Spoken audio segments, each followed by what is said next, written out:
Oh, you have to talk to the people, right?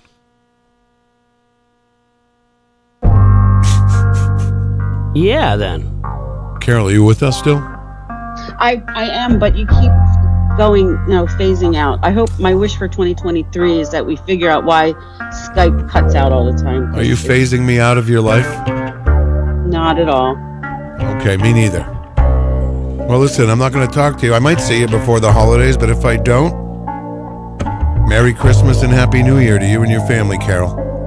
Thank you. Same to everybody. Yes. Happy holidays, Carol. Bye, Carol. Happy holidays. Bye, guys. All right, Carol Robidoux, Manchester Inklink, where everything in Manchester connects. You can find out what's going on around town at manchesterinkling.com. That was pretty good. That was really auctioneer fast.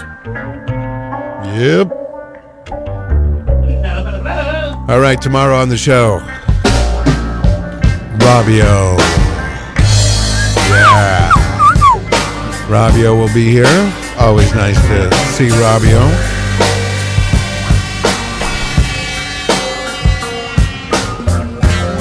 All right. Will Vegas, thanks for tuning in today. Thanks, everybody. Keep it right here. You got Matt Connerton Unleashed coming up at 4 p.m., followed by Granite State of Mind.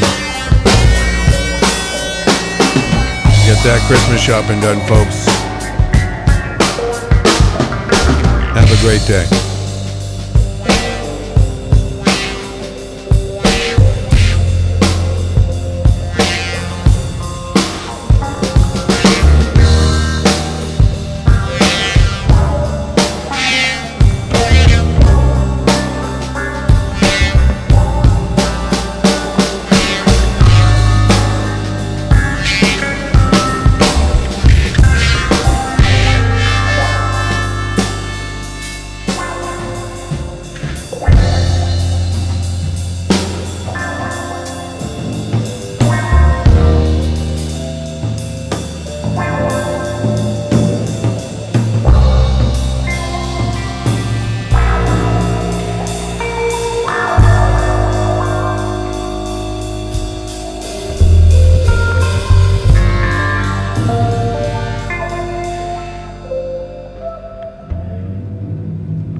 This hour on WMNH is sponsored by CGI Business Solutions, located at 5 Dartmouth Drive in Auburn. They serve all your business needs, including employee benefits planning, corporate design and business administration, investments and wealth management, and customized business insurance solutions. Their phone number is 866-841-4600 or on the web at cgibusinesssolutions.com. Bring your kitchen to life with Queen City Cabinetry, located at 87 Elm Street in the historic Sunbeam Mall in Manchester. Open Monday through Friday, 9 a.m. to 5:30 p.m. and Saturdays, 10 a.m. to 2 p.m. They can be reached at 603-222-2007 or on the web at queencitycabinetrynh.com. Come see the possibilities. Queen City Cabinetry, another proud sponsor of WMNH. Come on down to the Hop Knot at 1000 Elm Street, Manchester's premier craft beer and gourmet pretzel bar. Tell us more, Trudy. We make our dough fresh every day. We make a variety of styles of pretzels and serve craft beer, cocktails, and a few bottles of wine. We do the traditional pretzel, and we have multiple flavors for that. We also do stuffed pretzels, pretzel sandwiches, 3 dessert pretzels, and pretzel knots. The Hop Knot in the Brady Sullivan Plaza at 1000 Elm Street.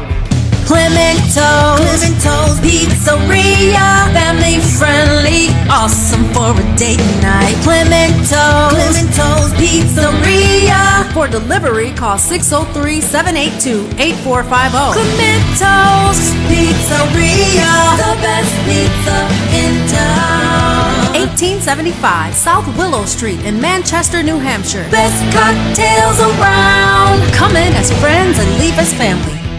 You're listening to WMNH-LP, Manchester's radio. Broadcasting at 95.3 megahertz frequency modulation from the top of 1000 Elm Street. Our studios are located at 1045 Elm Street and licensed to Manchester Public Television Service in Manchester, New Hampshire, USA. Contact us at WMNH953@gmail.com or on our website, WMNHradio.org. It's a miracle. It's a miracle.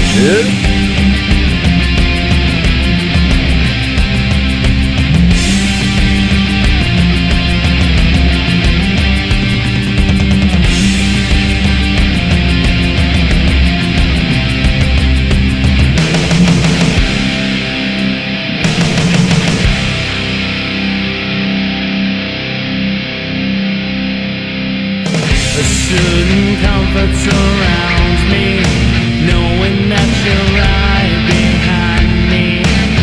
In everything I do, I feel a satisfaction, knowing that your reaction will be true. I am your rock, you are my sunlight.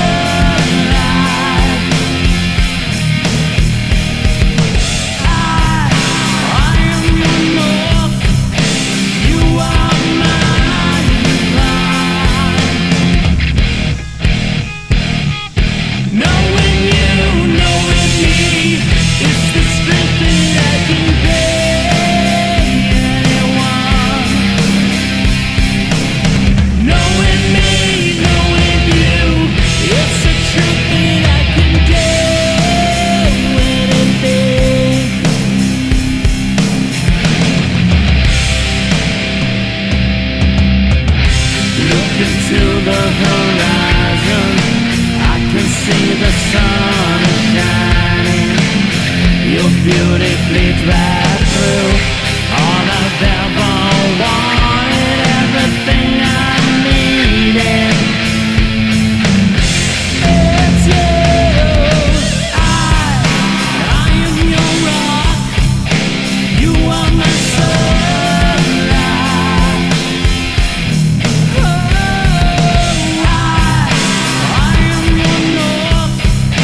You are my divine.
It's a great song, but I don't know it.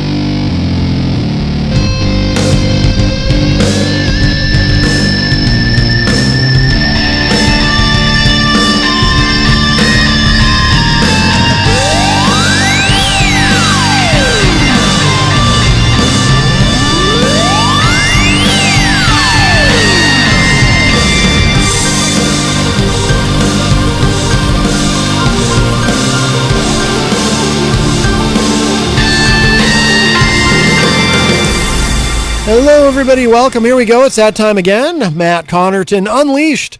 And we are live from the studios of WMNH 95.3 FM in glorious downtown Manchester, New Hampshire. Also on Comcast 97 if you're in Manchester. And hello to all of our online listeners across the nation and around the globe. You can go to my website, mattconnerton.com, for all of your live streaming options, social media links, contact info, show archives, etc., etc. Today is Wednesday, December 21, 2022.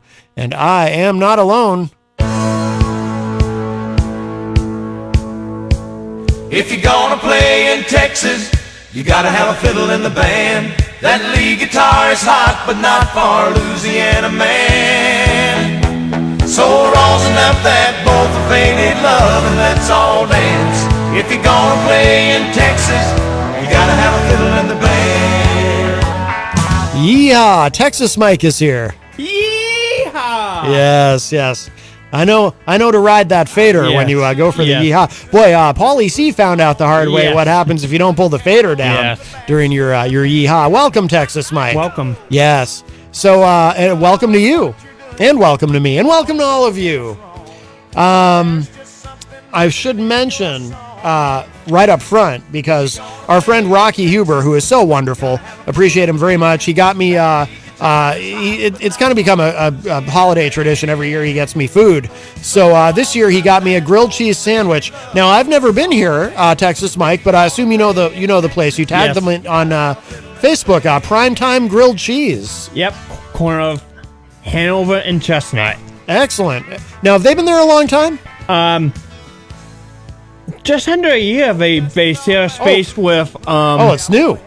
Or they had a food truck, and now they have a full location. They share the space with Sub-Zero ice cream. Oh, okay. Oh, you know what? Okay, I know exactly where that is. Yep. Okay, very good, very good.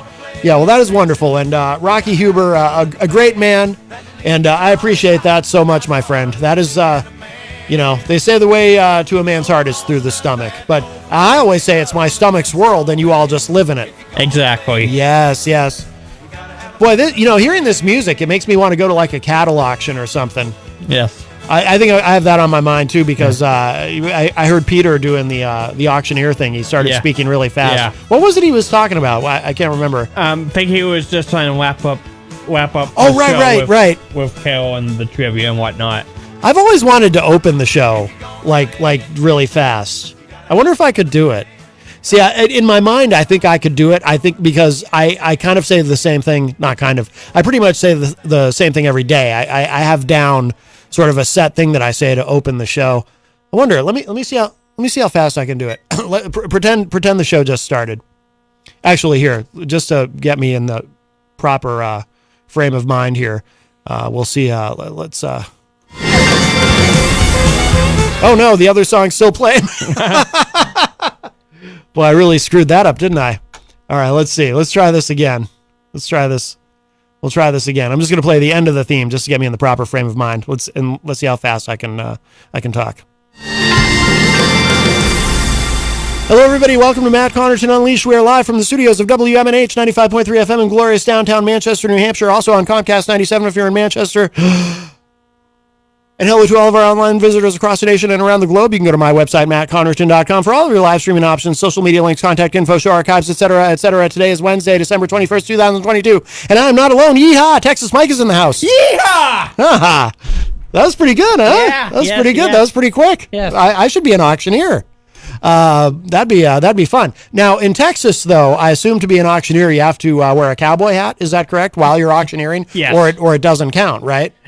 Yes, you do have to wear a cowboy hat. Yes. Remember when we used to do the cattle report for our affiliate in Dallas Fort Worth, KCal? Yeah. How is your meme?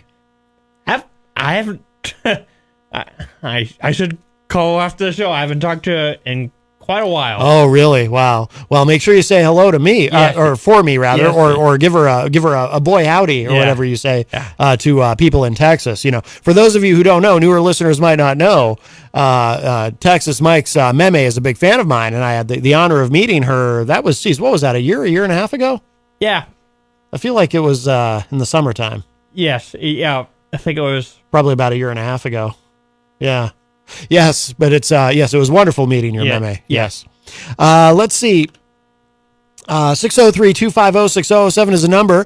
If you'd like to give us a call, 603-250-6007. You can also text me at 617-917-4476. Tweet me at Matt Connerton I can't do it. I got cocky because I did the intro thing so fast. Or send me nope, see. I can't do the email part. Let me try it again. Or send me an email. No, I can't do it. I can't say or send me an email really fast. So I'll do that at regular speed. Or send me an email to matt@mattconnerton.com. And, of course, you can interact and opine in the Facebook live chat. But the best thing to do so that we can hear and enjoy your dulcet tones is to give us a call at 603-250-6007. And let's say hello to everybody in the Facebook live chat. And then, of course, there is much news to get to, as always. Our friend Eric Pilcher from Cedar Rapids, Iowa, joins us in the chat. Eric, of course, he does his classic film review every Friday on the program. And this Friday, the subject will be A Christmas Story, which is... He did some holiday films last year too, but so this year he's done some different ones. But yes, so that will be wonderful. So we look forward to that. That is a very popular segment on the program. Alfredo Enrique Benavides, better known as Fredo, joins us in the Facebook live chat and says, "Yo." Paulie C says calling hours are from 7 to 9 p.m. Calling hours? Oh my goodness, who died? Do you know Texas Mike? I have no idea. I was going to ask that same question. Was it somebody in the death pool? I noticed, on the morning show they do the death pool, which I think John Hopwood is bothered by. But I noticed, so I almost feel like this is cheating in a sense, but I noticed here on the desk when I came in, the National Enquirer, 13 bombs on the brink, who will die next? And I see, judging from these pictures, I would say Michael Douglas, but I keep meaning to, and, we only have after today, only a couple shows left in 2022, because we'll be off next week for our holiday break. I keep meaning to call into the morning show and find out if it has to be an actual human being in the death pool, or because I would like to enter, I've never entered the death pool, but I would like to enter Twitter into the death pool. But I'll tell you what, yes, there's, there's a whole thing in here about all these health battles. And yes, do you have anyone in the death pool, Texas Mike? I do not. Okay. I didn't know if maybe you had one of your nemeses from back in your wrestling days, and Blackjack Mulligan, your tag team partner, he's still alive, right? Yeah. Yeah, that's good. Wow, Johnny Depp is looking, boy, there's some, okay, I have to put this down. My goodness. No, I don't, I don't know. Death is, who needs it? That's what I say. No one gets out of life alive. That's the problem. But maybe Paulie C will clarify that for us. Mike from Queen City Cabinetry joins us in the Facebook live chat from in the historic Sunbeam Mall. I swear to God, me talking really fast trying to do the auctioneer thing, it's like I expended all the oxygen that was in my brain, and now I can't speak. Mike from Queen City Cabinetry in the historic Sunbeam Mall, where you can bring your kitchen to life, and you can bring you can summon the spirit of General Sunbeam all at the same time. It's quite wonderful. The greatest military mind since sliced bread. No, but Queen City Cabinetry, one of our great sponsors here at WMNH 95.3 FM. Crystal, our friend from Illinois, joins us. Hello, Crystal. Also, Melanie La Liberty from the great state of Vermont. Crystal says Zyla's in Merrimack used to have an auctioneer every weekend back in the 80s. Does that place still exist? Zyla's. I feel like I remember Zyla's, but I don't know if they're still around. Do you know, Mikey? They're not. They're not. Okay. I wonder if anyone had. See, now, if we could put companies and not just individuals into the death pool, someone could have had Zylas at some point and won. Fredo in the chat says, Kissinger is in my death pool. Let's go, Kissinger. Well, he is very old. Henry Kissinger, he's got to be pushing 100, actually. Fredo also says throwing Dick Van Dyke and Clint Eastwood in there. Well, if I had to pick amongst the three, I would go with Kissinger, just on account of his being a kind of evil. Mel Brooks also in the Facebook live chat. Now, see, any one of those three, Dick Van Dyke, Clint Eastwood, or Mel Brooks would make me very sad. But Kissinger is okay. And we have a call. Hi, welcome to Matt Connerton Unleashed. Who's this? Hey, Matt, it's Paulie. Hey, Paulie C. from Retro Spectrum Radio with Paulie C. Hey, I was listening on and off, wrapping up work, and I heard my name and something that you wanted me to clarify or whatever. Oh, you put in the chat room calling hours are 7 to 9 p.m., and I was wondering who died. Oh.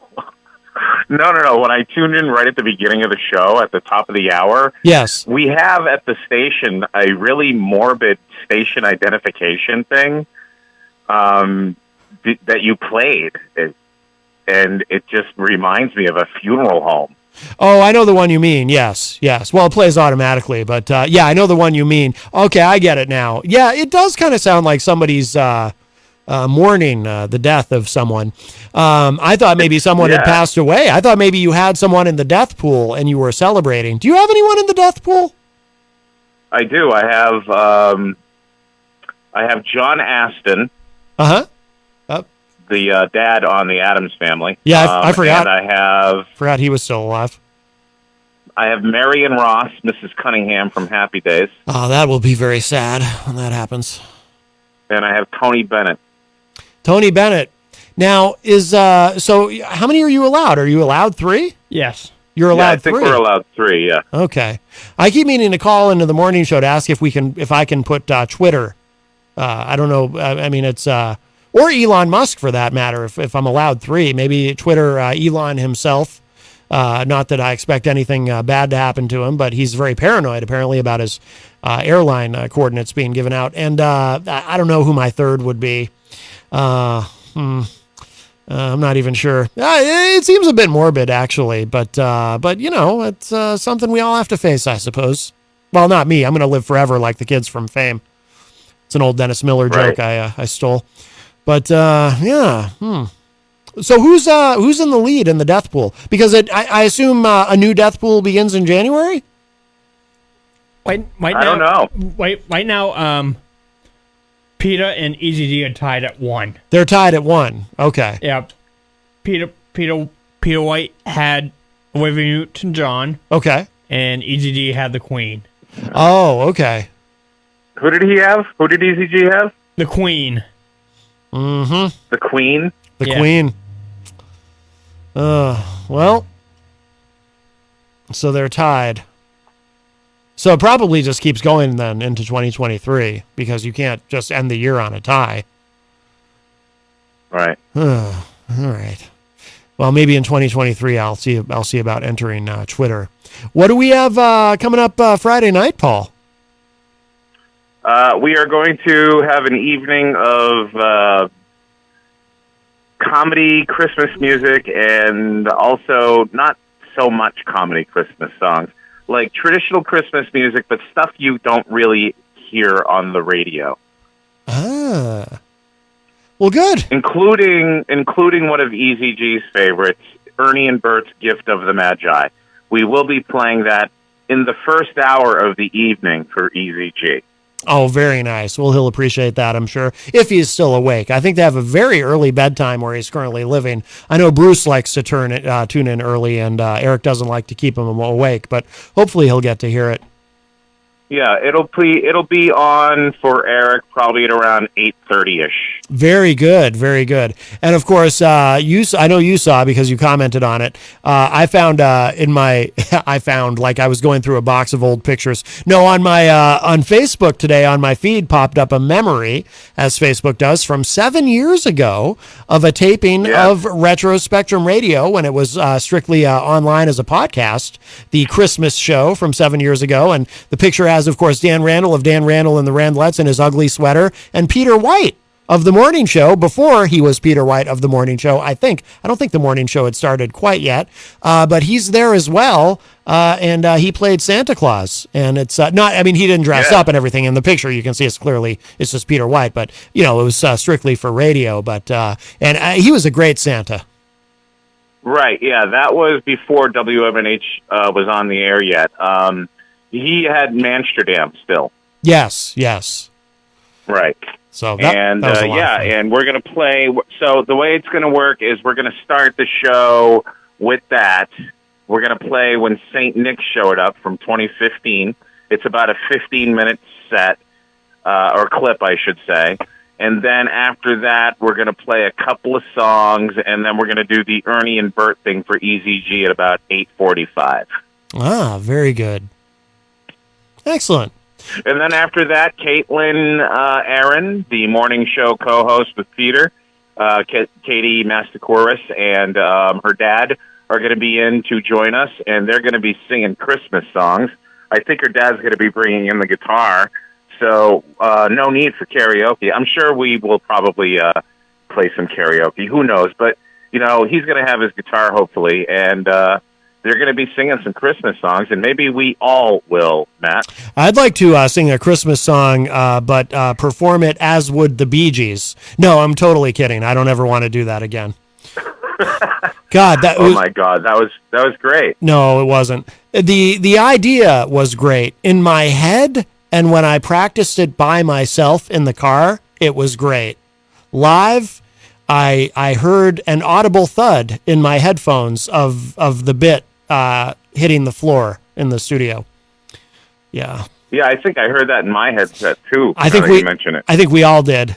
So no, I'm kidding. Yeah. But now if someone wants me to harmonize with them for real, that I can. I'm a good harmony singer actually. I can find the octave and lock in pretty well. But on my own, it never works out. I don't know why I tried.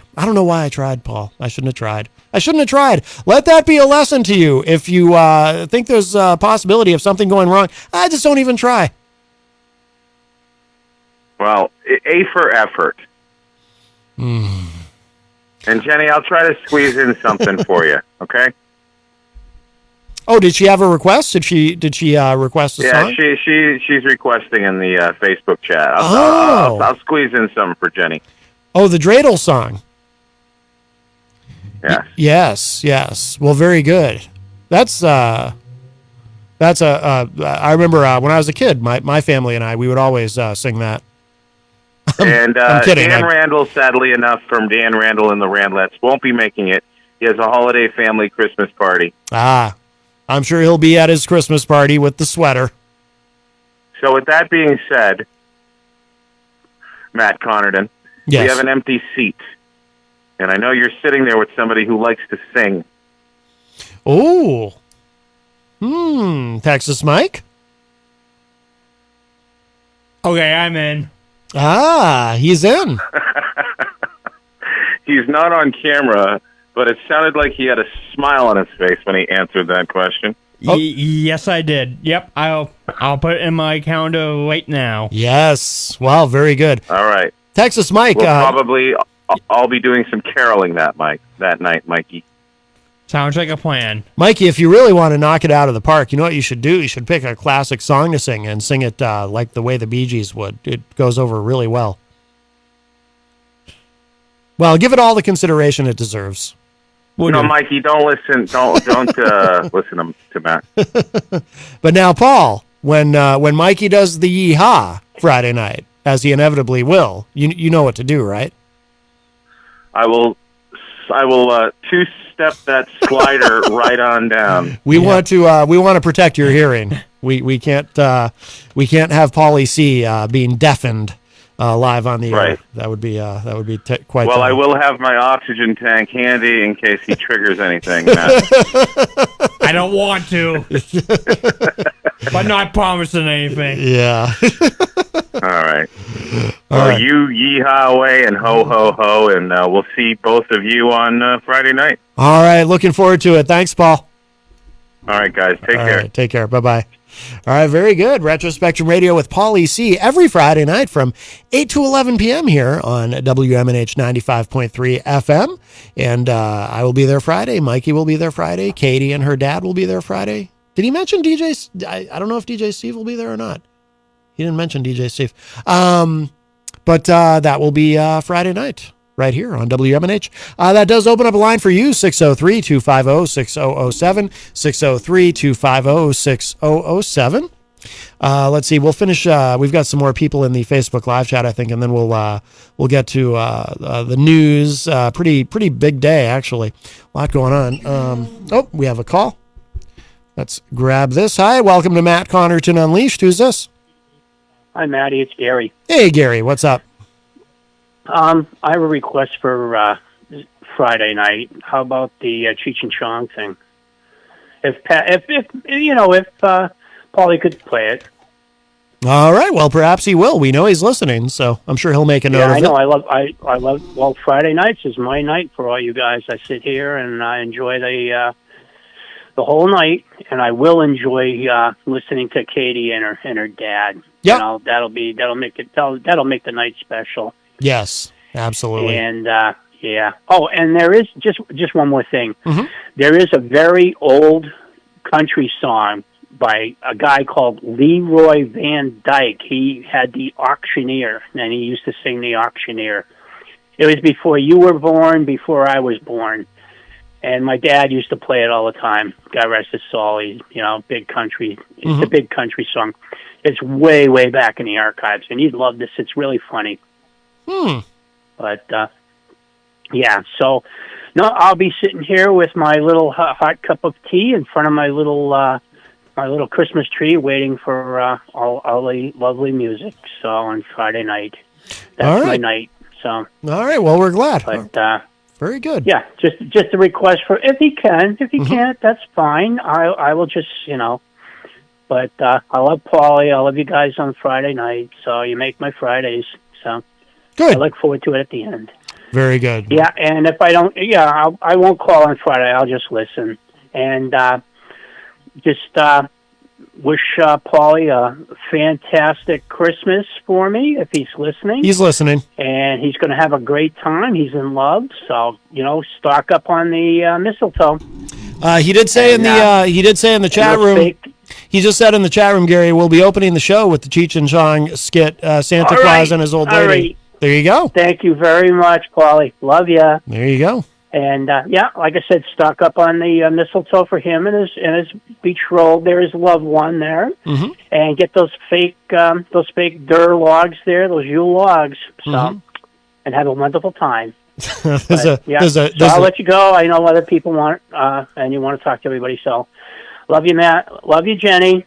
And I tell and Jenny my love and a happy Hanukkah. Another fourth day now, I believe. So. Love you all, and we'll listen Friday. Bye-bye. All right, we love you, Gary. Bye-bye. Thank you. All right, very nice, very nice. Boy, he went from talking about the mistletoe to mentioning the Yule log. There was definitely a joke in there, but it would have gotten me fired if I'd said it, so I won't. But, yes, very good. We love Gary, and looking forward to Friday night. And Paulie C. did say in the chat room, DJ Steve will be with us, too, on Friday night. So we'll have a packed house. Yes. 603-250-6007 if you'd like to join us, 603-250-6007. Fredo says in the chat room, and Fredo, by the way, very talented musician, Dank Sinatra, we play a lot of their music on the show. Faith and Band, yep. Cosmic Blossom, which is awesome. Very talented gentleman. But I love that Dank Sinatra song. Geez, maybe I'll play it today at the break. Air Between, no. Yeah, Air Between Us. That's what it's called. Yeah. I couldn't remember if it's Air Between Us or just Air Between Us, but yeah, it's Air Between Us, I think is the title. I love that song. And I always get a lot of positive feedback too when I play it. People really dig that. But Fredo was saying in the chat room, I was actually, wait, is it Air Between Us or Space Between Us? No, Space Between Us is Dave Matthews Band, right? Yeah, so it's Air Between Us, I think. Fredo was asking, I'm telling you, doing that auctioneer bit that I did earlier in the show, I think it killed a few brain cells, Texas Mike. I don't know what to do. Fredo says, I was actually wondering what we should call fans of the show. Matt Heads, Connor Teens, Matt Ites, Maticans. Wait, what? Oh, Matiscans? Is that what that says? Scott Robinson likes Connor Tonights. That's what he goes with. He'll often say in the chat room, "Hello, my fellow Connor Tonights." And and then there's the Connor 10, which is not even a show reference. I don't mean it's not even a show as in it's not even a reference to the show. I mean, it's the show, not even a show, that Chris James does on YouTube. The Connor 10 Unite, that used to be our rallying cry. I suppose maybe it still is. It's never been actually rescinded in any way. We just haven't said it in a while. But yes, but any of those would do. But I kind of like what Scott came up with, Connor Tonight's. But I appreciate the ideas. Melanie says, awesome. We are called awesome. Yes, of course. Jenny, of course, is in the chat room and says, shalom, peeps. Fredo says, honorable mention. The Deadpool. Oh, for the Deadpool, Harry Belafonte, dude has got to be 100. Is he still alive, Harry Belafonte? I'll look it up, and Kissinger is 99. 99, yeah, I knew he was almost 100. Wow. I'll tell you. You know what's funny about Henry Kissinger? He always looked old. Like, if you go back to the Nixon administration and look at pictures of him, he looked 99 then. No, he didn't look 99, but he looked maybe 79. But yeah, he just always, but I think there was sort of a Dorian Gray thing going on with him. Like, he might, for all we know, at one time, he might have been a really young, good-looking dude, and then one day he just looks like, looks like Henry Kissinger. Let's see. Fredo says, we need Matt doing some Christmas songs in full gib. No, see, that's the problem, Fredo, is this. I actually I was going for the full gib when I attempted After the Lovin', which is obviously not a Bee Gees song.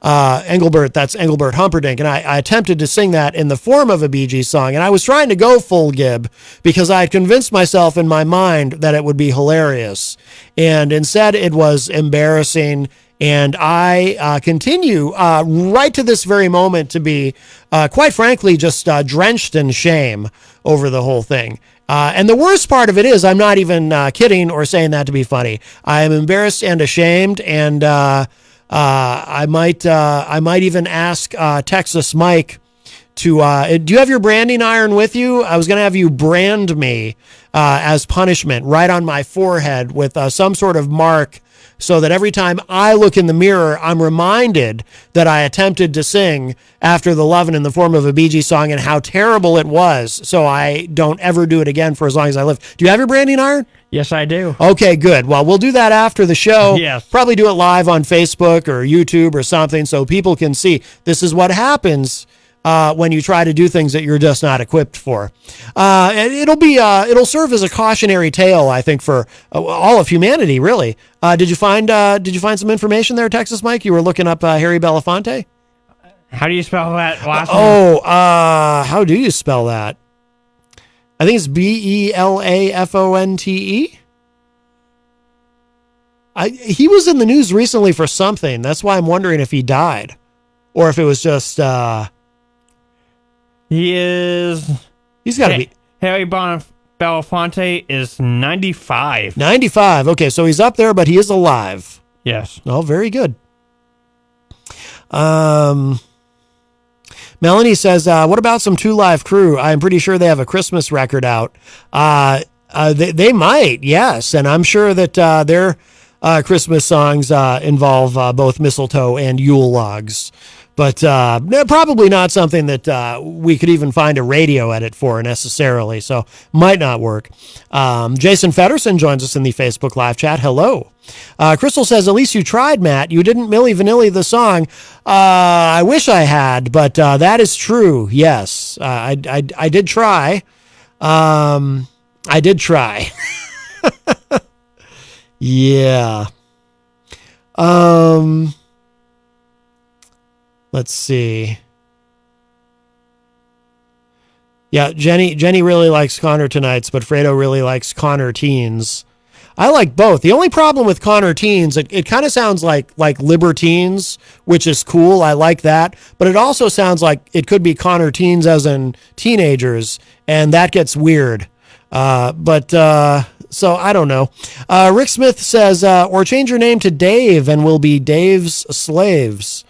Is that another, who made the Letterman reference the other day? Was that you, Rick? I'm not sure what's going on there with that. But plus, the thing about that is, I'm actually really used to being called Matt. I don't know if I could be a Dave. Texas Mike, do I strike you as a Dave? No, you do not. No. What do I see more? Do I see more like a Matt or? Yes, okay, definitely. But definitely a Matt, right? I'm not like a Phil or a Clyde. Clyde, there's an awful name. I actually went to high school with a guy whose name was Clyde Plummer. It was like the worst name ever. I felt terribly for him. Can you imagine? If my name was Clyde, I would probably change it to something like Dave, to be honest with you. Crystal says, or Matt's Brats for those days when we get naughty. Oh, my goodness. Well, I do like that. Matt's Brats. That's pretty good. Affirmation Street, who I'm going to take a wild stab, I think, if I remember correctly, is from Greensboro, North Carolina, says, hello, hashtag Matt. We say good afternoon from us. We are a mixed singing group. How are you doing? We say to you from us. I say to you, I'm doing quite well, Affirmation Street. I say thank you. Hashtag. And some words for you as well. Yeah. Affirmation Street also says, hi, hashtag Texas Mike. We say to you from us. Also, that football player passed away. We said. Yeah, a Pittsburgh Steelers great just died at 72. So oh, I heard the Paul just texted me and said the calling hours are from 7 to 9 p.m. Anyone? I mean, I'm not a football guy, but is it somebody famous enough I might know the name? Maybe. I'm trying to. Franco Harris.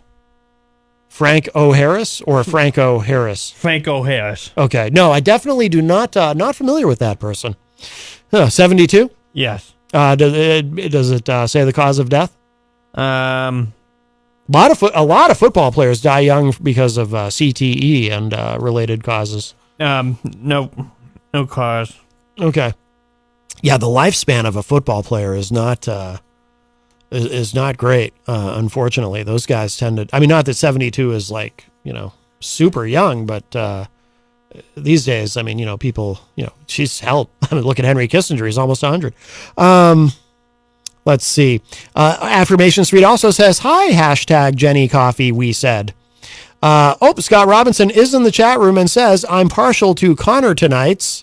It's the OG. I like that. Yes. Affirmation Street says, we say hashtag Matt, a pop singing group man band at Ardell equals 5. Say hello to you from them. We say hashtag Matt. You got that we are from Greensboro, North Carolina. How did I know? How did I guess? Interesting thing. I don't know if you know this, Texas Mike. Greensboro, North Carolina. They are the innovators of the hashtag. Yes, they are. Yes. 603-250-6007 is the number if you would like to join us on the program today. 603-250-6007. Affirmation Street says, we say Franco Harris. He was a good football player back in the past. I kind of assumed it was in the past. It'd be strange if he was. I don't think has there ever been an active 72-year-old NFL player? Not that I know of. Do you know the oldest person to ever play in the NFL? Any idea? I can look it up. Yeah, I'm curious now. I mean, Tom Brady is what, 45? Yes. But I think there's been there's probably, I bet you, all right, while you're looking it up, I'm going to guess. I'm going to guess the oldest NFL player ever, 52, which I know is not normal. I mean, these guys, the beating they take, they're usually retired by 40, and even that's pushing it. But that's my guess. I'm going to say there was some freak of nature who actually played until he was 52 years old. Oldest one, 48. 48, that's it, huh? Yeah, and that was back in 1976. Okay. Wow. All right. Well, that was way off. Affirmation Street says, we say that we are covering some good songs, #Matt. Fredo says, I know it was Blanda. Is that the guy's name? Blanda? Played for the Raiders? George. Oh, Scott Robinson says it too. Yeah, George Blanda. Yes. Okay. 48. Okay. All right. Well, very good. Well, we should talk. So there's two really big stories that are top of mind right now today. Of course, President Zelensky of Ukraine making a trip to Washington, D.C., and this is quite a big deal. I know he met with President Biden, and he's going to be addressing Congress tonight. And he presented Biden with an award. Is it the Ukrainian? I'm trying to find it now. Jenny sent me the article. Now I can't find it. Where did it go? Where do you go? I had it. Let me see if I can open this. I can't find it now. But it was he presented, Zelensky presented Biden with, I think it's called the Ukrainian Medal of Freedom Award, something like that. Obviously, out of gratitude for what the administration has done and what our government has done. But this is, let's see, Zelensky gets White House welcome from Biden before talks. So something that could come out of today is obviously part of, this is some great PR, of course, Zelensky coming to the United States and actually meeting with Biden. And I'm sure that Vladimir Putin there in Russia is pretty unhappy with this.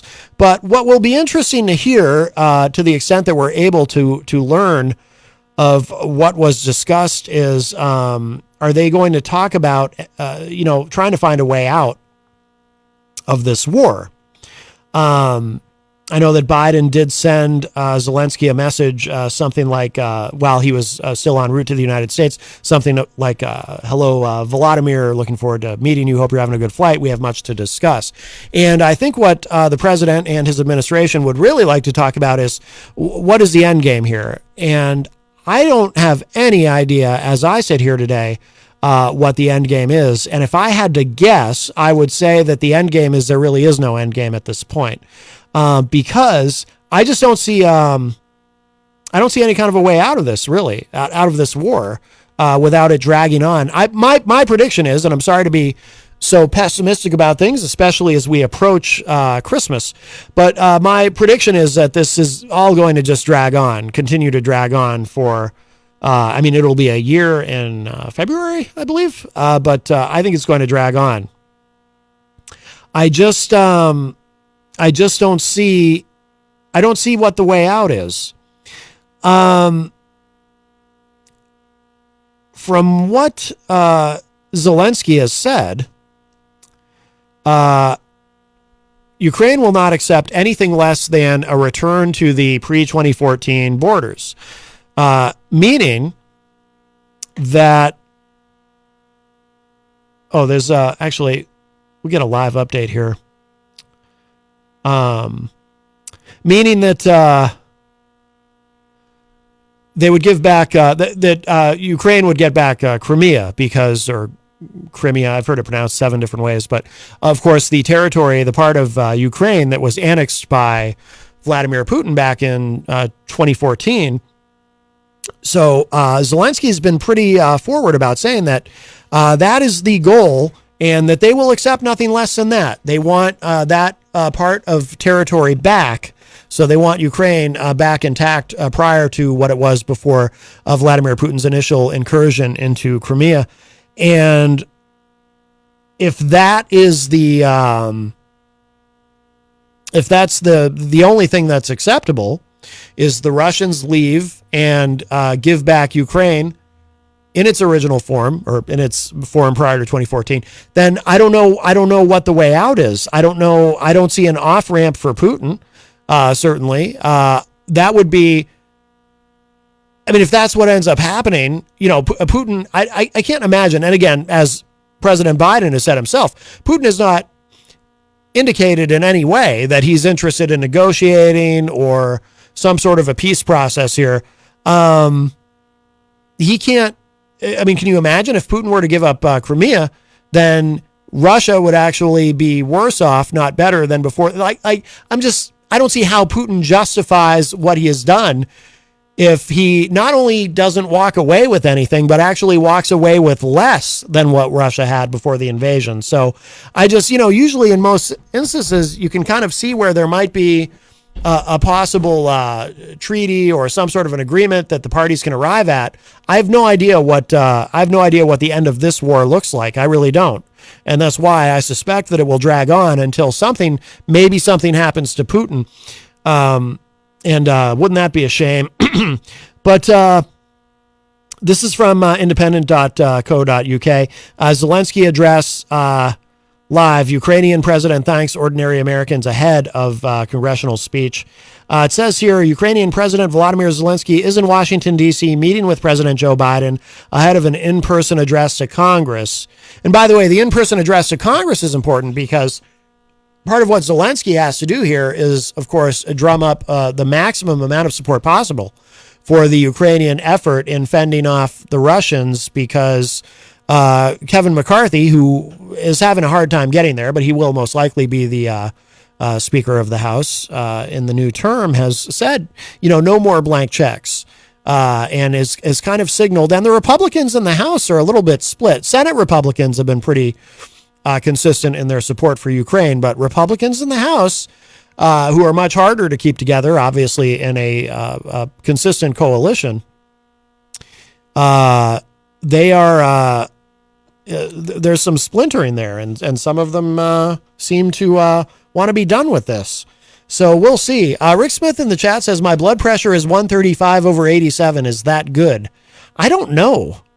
I'm really bad at that, remembering what the numbers are. Now, Jenny, if she's still in the chat room, which I assume she is, she can tell you. She knows all about that stuff. But I wonder what Putin's blood pressure is right now as he's watching, as he sees Zelensky landing in Washington, D.C.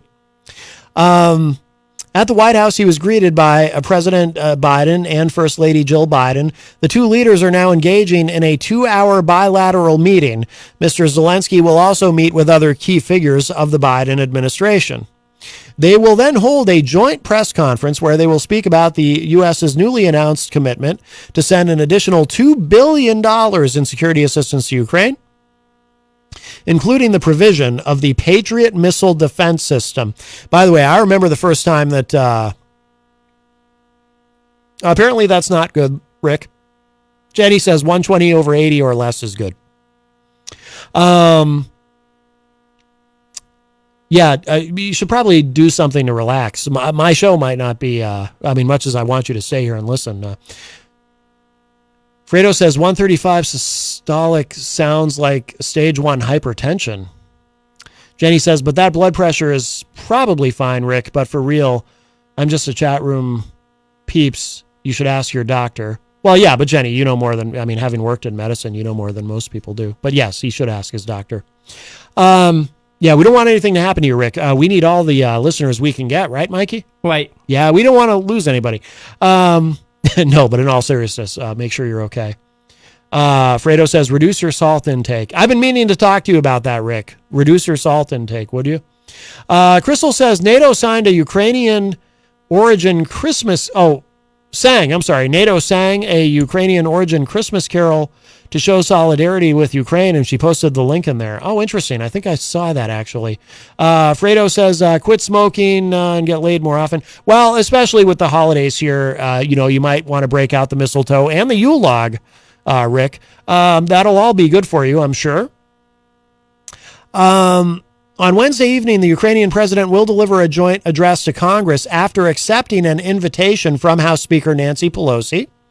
As a show of gratitude for the U.S.'s assistance during the war, Mr. Zelensky is expected to present Mr. Biden and Congress with a Ukrainian flag signed by Ukrainian soldiers. White House Press Secretary Karine Jean-Pierre said the visit will, quote, underscore the United States' steadfast commitment to supporting Ukraine for as long as it takes, unquote. The monumental meeting marks Mr. Zelensky's first trip out of Ukraine in the 300 days since the start of Russia's invasion. 300 days. My God. Affirmation Street in the chat room says, President Biden, we say that is a good president. And we say to you, we are praying for Mr. Rick, we said. Very nice. Affirmation Street showing support for not only our president, Joseph Robinette Biden, but also for Rick Smith and his blood pressure. I think that's excellent. Scott Robinson says, did you catch the Bolton interview when he said if Trump was president, Russia would already be in Kyiv? I did not catch that. I'm not surprised that the Walrus Man said that. That's what I call him, the Walrus Man. He's got that big mustache. I find it a little off-putting, and John Bolton is frightening in some ways, but although I agree with his assessments of our former president, and yeah. Well, it's funny, though, because people who are very supportive of Trump, they like to make the argument that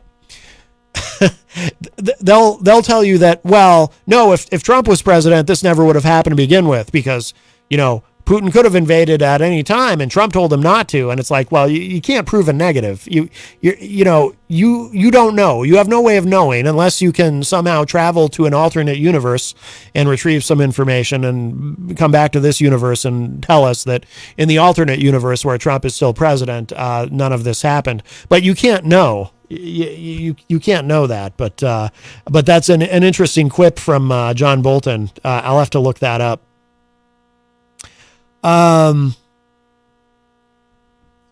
Let's see. Oh, the other thing that I wanted to mention too, this Patriot missile system, this is an interesting development, missile defense system, I should say, Patriot missile defense system. I remember first hearing about the Patriot missiles all the way back during the first Gulf War, when George H.W. Bush sent our troops into Kuwait to kick Saddam Hussein and Iraq out of Kuwait after they had invaded Kuwait in a very, very quick, pretty easy war as far as getting them out. And of course, Bush Sr. had the option. In fact, General Schwarzkopf wanted him to continue on and invade Iraq. And George H.W. Bush said, no, we're not going to do that. Which I think was the correct decision. Some people have critiqued that in hindsight. I still think it was the correct decision. But I remember hearing about the Patriot missile then. In fact, the first State of the Union address after the war had concluded, I remember the president saying something about the Patriot missile specifically, which I'm sure the defense contractors who, I don't know who makes those, if it's Raytheon, if it's Boeing. I don't know who makes the Patriot missile, but I'm sure whoever did make those or does make those appreciated the shout out. That's some pretty good marketing from the president of the United States. But he said something about, God bless the Patriot missile and got a lot of applause and whatnot. So that's when I remember first hearing about these Patriot missiles. But this is a big step because those are long range missiles. But I know. I shouldn't say I know. I have to assume because apparently with previous missile systems, defense systems, the Biden administration was pretty direct with Zelensky in saying, look, these are for defense only, and you cannot, under any circumstances, use these missiles to target inside of Russia. You can't launch anything into Russia. You can only use these for defense.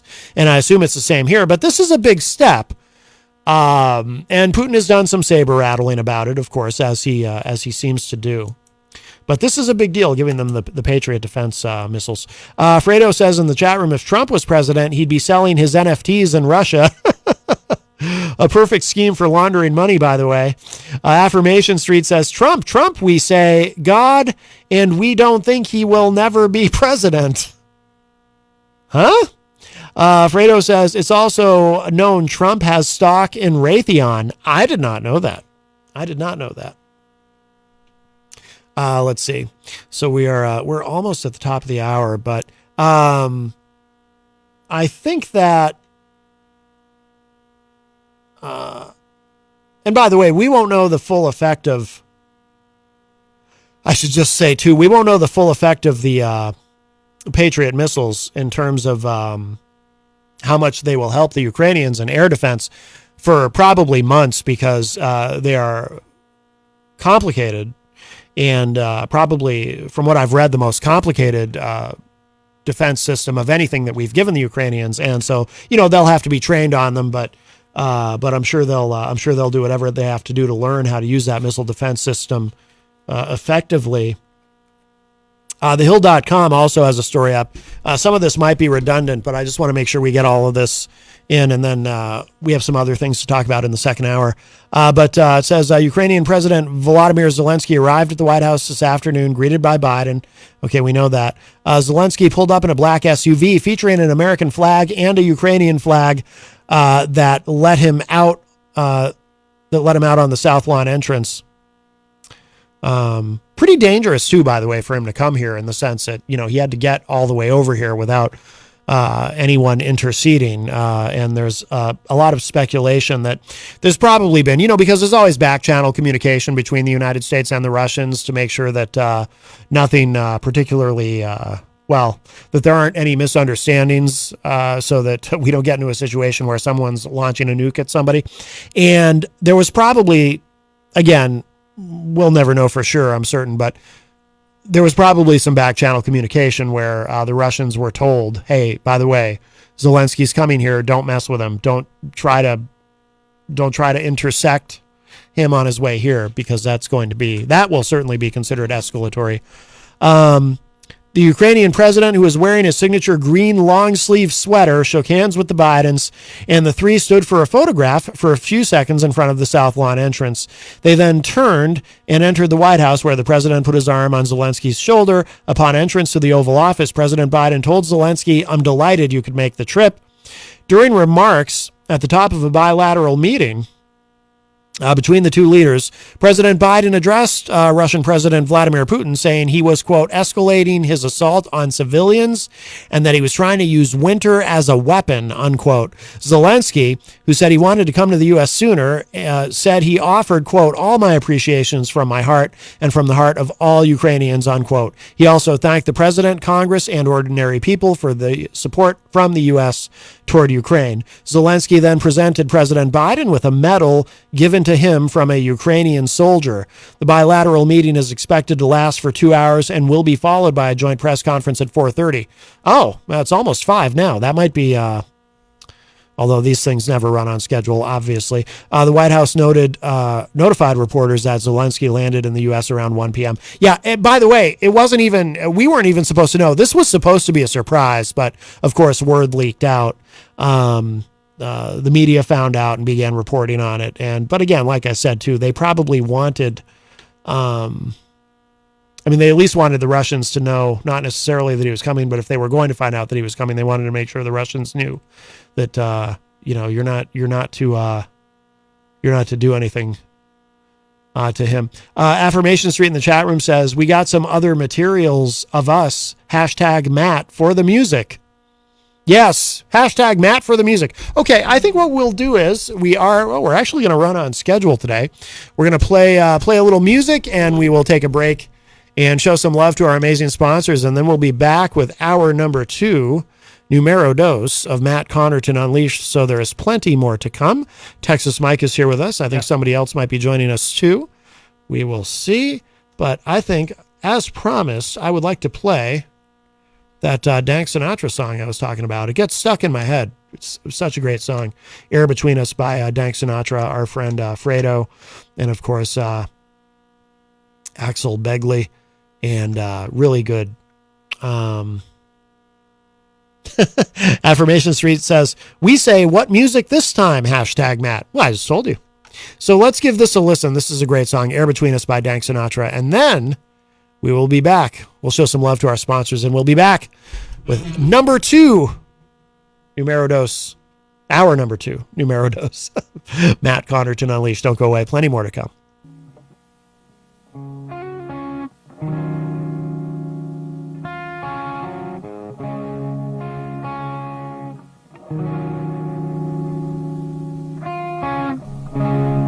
It's just air between us now. Breathe it in and breathe it out. It's just air between us now. Breathe it in and breathe it out. For once.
Just air between us now.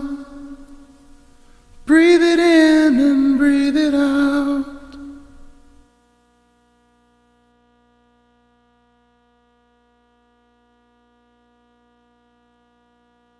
Bring your kitchen to life with Queen City Cabinetry, located at 87 Elm Street in the historic Sunbeam Mall in Manchester.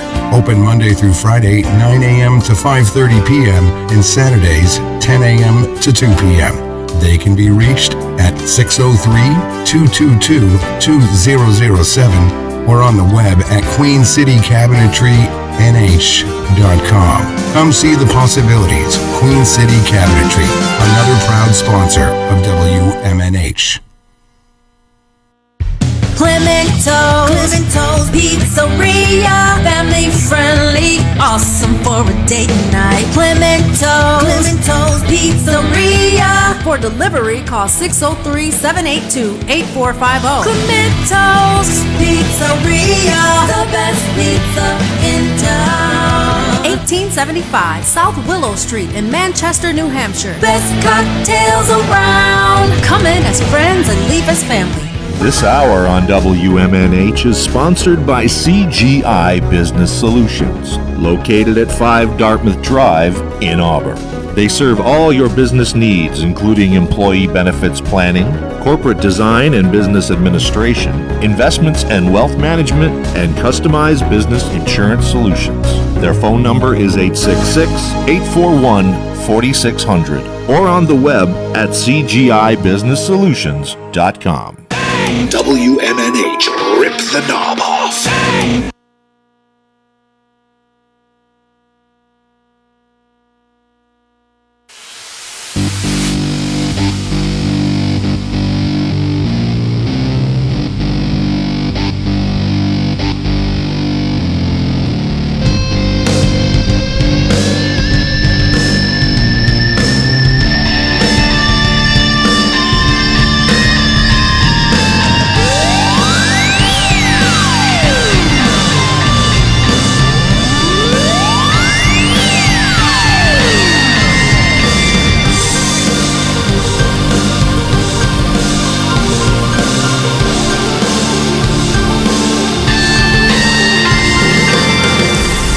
Hello, everybody. Welcome back. We are into hour number 2, numero dos, of Matt Connerton Unleashed, and we are live from the studios of WMNH 95.3 FM in glorious downtown Manchester, New Hampshire. Also on Comcast 97 if you're in Manchester, and hello to all of our online listeners across the nation and around the globe. You can go to my website, mattconnerton.com, for all of your live streaming options, social media links, contact info, show archives, etc., etc.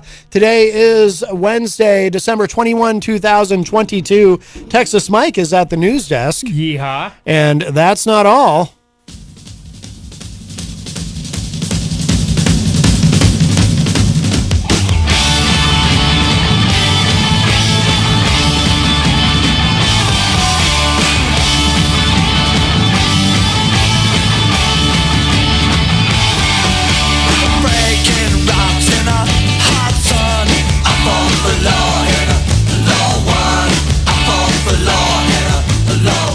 John Hopwood is here. Geez, I just noticed all this Christmas kitsch. I was just looking at the cards, and all this kitsch. Yeah? Does it bother you? Well, the Messiah was born on September 15th. Any good Kabbalist knows that. Oh, boy. So this is Saturnalia. Uh-huh. Yeah. All right. Well, at least you get to hang out with the giant cardboard Peter Whitehead in the corner there. Now, I wouldn't mind. They've even besmirched him. No, he likes it. He likes having kitsch. Well, the elf can mean many things. It doesn't necessarily have to deal or do with Xmas. Uh-huh. I see you're part of the war on Xmas. You're putting the Christ back in Xmas. I am? Not you personally. Oh, okay. But, I was going to say. You're kind of like, I'm kind of I can't Scrooge, imagine actually. much of this being yours. No, it is not. Yeah. Right. No. And Mikey's over. Well, there's no satanic vortex over there today. But thank goodness. Every now and then. Thank goodness. I get very nervous about a satanic vortex. And then we have the all-seeing eye, which is a symbol of Satan. I'm here, folks, to put the Satan back in Santa. Oh, no. Santa, Satan. Same thing. Right. Well, Santa does have those powers. And why is Santa the same as Satan? Just to move a couple letters. Just people like anagrams. That's why. Mm-hmm. Yeah. That's why. It seems like when in the 70s and I was in high school and then later at university, there was a group of people that did say Christmas was satanic. But I think they've fallen out of favor. They probably lost their tax deduction or something. Miriam Banish is in the chat room, and she said Hoppy, and then she said, "Oh no, Grumpy Hoppy." Yes, and I believe in truth in advertising. I'm wearing my grumpy hat. Oh yeah, you are. I am. Yes, oh, wow. Yes, indeed. Why do you have a hat that says Grumpy on it? Is that a brand of some kind, or is it just Grumpy? You've never. Oh, I've never seen Snow White and the Seven Dwarfs either. Oh, have you? No, actually, I've never watched it. My mother wasn't. We went to my Oh, brother and I and were you- dragged in 1964 to see Mary Poppins in the back of our neighbor's drop top Chevy, Mhm. which put me to sleep. No, and I remember seeing the one Pinocchio later at a drive-in too, but I was much too old for it. That's the only real Disney movies I've seen. So did somebody give you the grumpy hat because you're not particularly tall, shall we say? So you're like the grumpy dwarf? I had the urge to F-bomb you, and I'm a master of control, I must say. You're the one who brought up. Whoa, the chair just stopped. Whoop. Instant karma's going to get me. The chair Elves, just stopped. and there's George, the elf over there. Oh, he's dressed up as a Puritan. You're the one who brought up the Seven Dwarfs. Or Snow White and the Seven Dwarfs. Yeah, wasn't Grumpy is one of the Seven Dwarfs. Right, that's... Then there was Happy, Doc, Sleazy. Who are the... Somebody help me here? We've got Doc, who was the Doc. He had the glasses. Grumpy, who of course is my favorite. Happy, who was the moron or an imbecile. I don't know quite he was. Sleazy, who, got into politics. There was Dumpy. Dumpy? Wasn't he the one that, he wound up as a rag and bone man? Recycling and all that? But there's two others I can't think of. Miriam says... no fair. You can't look it up online. There's two other dwarfs. Now, who are they? Sleazy and Dumpy. Miriam thinks you're thinking of Sleepy and Dopey, actually. Dopey. But there was a Happy, right? And there's Sneezy. Sneezy. Oh, my mistake. I was thinking of a local politician, Sleazy. Oh. He's a dwarf. Yeah, and I know who you're talking about. And Affirmation Street says sleazy. We say wow. Sleazy, not sleazy. Yeah, I know who you're talking about. There was a pornographic movie when I was a teenager called Seven into Snowy. Maybe Sleazy was in that, although I don't remember seeing it. But can you remember any pornographic movie you've seen, the plot or anything? No. Behind the Green Door, that came to Manchester. Oh, I've told you the funny story about... It was 1976, and Deep Throat finally made it to Manchester. Of course, when the movies got here, they were kind of, censored. Mm-hmm. That's what I hear. Mm-hmm. I was in the Strand twice. What was the movies? I can't even remember what I saw. And people I know that were the older, the earlier baby boom generations went to see it because, there's no VCRs then. There were, but you had to be like a movie maker or somebody or rich to have such a thing. Right. And as Deep Throat was getting out at the Strand, which burned down, that was our pornographic movie house, they had refurbished the Palace, and they had the New Hampshire Symphony. And as the audience, and these are the people I'm talking about, middle class people, a business owner, one became a professor, and anything. But she goes, the days of porn chic, right? And it finally comes to Manchester. So as the Deep Throat crowd is getting out, and of course, there's all these sleaze bags with them too. The New Hampshire Symphony is getting out at the same time, and the guy was the business owner, and the guy who was—I won't mention his relationship— was going to be a professor. It's like, oh my god, I hope nobody notices us. Nowadays, who'd care, right? That is true. But this was 1976. That was 46 years ago, Mikey. You weren't even born. I wasn't even thought of yet. No. Well, you might have been thought of, but, I mean, I started thinking about such things when I was 7. And look at you now. Now you're wearing a that's one of the reasons I'm so short. 603-250-6007 is the number if you'd like to join us today. 603-250-6007. You can also text us at 617-917-4476. Tweet me at Matt Connerton while you still can. Tweet while you can. And of course, you can email me, Matt at mattconnerton.com. And you can interact and opine in the Facebook live chat. But the best thing to do so that we can hear and enjoy your dulcet tones is to give us a call at 603-250-6007 on this Wednesday afternoon.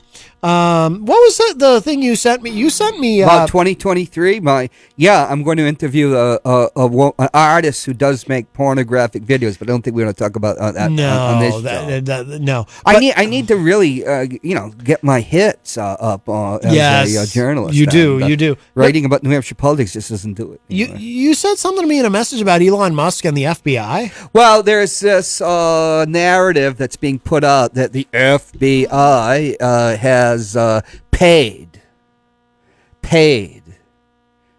the former owners and managers of Twitter to censor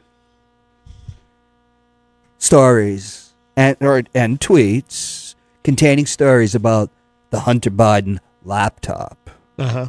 And our good friend Tulsi Gabbard, who now works for Fox News, and I asked her after her latest tweet where she said it's now known that the election was stolen because the FBI was paying Twitter not to promulgate this stuff about the Hunter Biden laptop, which seemingly was left behind.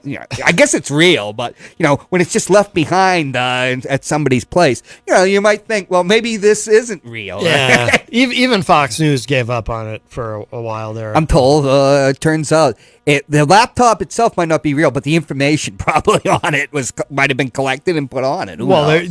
We don't know. Apparently, but there was, but there were a lot of photographs of a nature that we wouldn't discuss. Right. Here. When you're a degenerate like Hunter Biden we'll put it in the past tense. Sure. Things like that can happen. Yeah. I lose my phone for a week at a time. I hopefully there are no pornographic videos on it like there were on Hunter Biden's laptop. Yes. But the thing is, I was talking to a Washington lawyer, who's no friend of the FBI, and I asked him about it because that's the narrative. Is it the one who's been on the show? Yes. Okay. And a major whistleblower lawyer. He says, John, when I contact Twitter because I'm being harassed or disinformation is being put on Twitter, because he's a prominent lawyer, I have to pay for them to do the certain research necessary to get rid of it, and that is controlled by federal law that was passed by Congress. That in order to facilitate a process of a real review.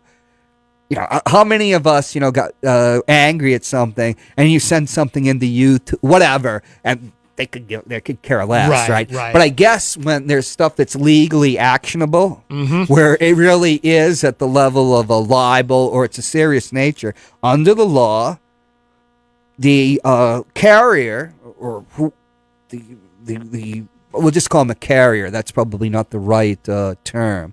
Carriers, when I think of under the old law, that was like cable networks or like something Google or YouTube. They're carriers. The platform or whatever. Yeah. They can actually charge.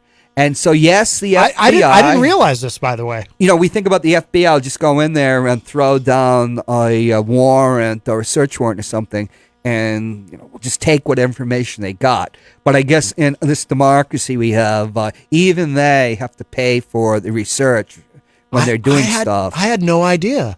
I had no idea either, but that is under the law.